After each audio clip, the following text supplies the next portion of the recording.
Right in the middle of his vows, he stopped reading. We were standing at the altar, 200 guests, my parents crying in the front row, his hands shaking around that little folded piece of paper. He looked at me and said, "I wasn't completely honest with you." You could hear someone drop a fork. I thought he was about to call off the wedding. Instead, he took a breath and kept going. "When we first met, I told you I'd never been in love before." That was true. He'd said that on our third date. He swallowed hard. That wasn't true. My stomach dropped. Not here, not now.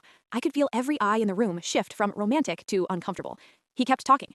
"I had been in love before, once, and I didn't tell you because I thought it would make you feel like you were competing with someone from my past." I blinked. This wasn't about cheating, it was about fear. He folded the paper in his hands. "I was terrified that if you knew how much I'd loved someone before, you'd think what I felt for you wasn't special, or that I was comparing you. I never was." He looked straight at me.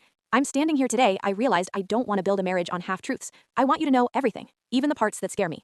The silence in that room was unreal. My maid of honor later told me she thought I was going to walk out. Honestly, for about 5 seconds, I considered it. Not because of what he said, but because of where he said it. Why confess during vows? Why not last week or last month?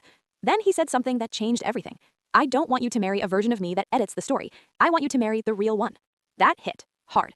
I'd always known he struggled with vulnerability. He hated talking about past relationships. He'd shut down any time it came up. This wasn't a dramatic betrayal. It was a man choosing honesty in the most public way possible. He took my hands. "I have loved before, but I have never felt this safe, this understood, this certain. I'm not marrying you because I've never loved. I'm marrying you because I know what love is, and I choose you anyway." And suddenly, the tension shifted. Not awkward, just human. When it was my turn, I didn't ignore what happened. I said, "Thank you for telling the truth, even when it was inconvenient." A few people laughed softly.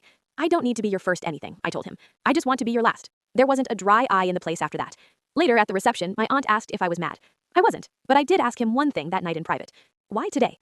He said, "Because if I waited until tomorrow, I might have talked myself out of it again." Marriage isn't about pretending you've never had a past. It's about deciding the past doesn't own your future.